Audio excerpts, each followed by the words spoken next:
не сидите дома, потому что для многих эти отношения закончатся свадьбой. Четверочка жезлов.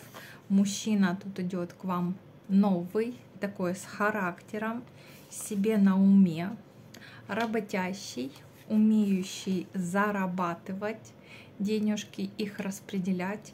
Ну и по дьяволу уж очень-очень в себе уверенный, да, самоуверенный. В сексе бог.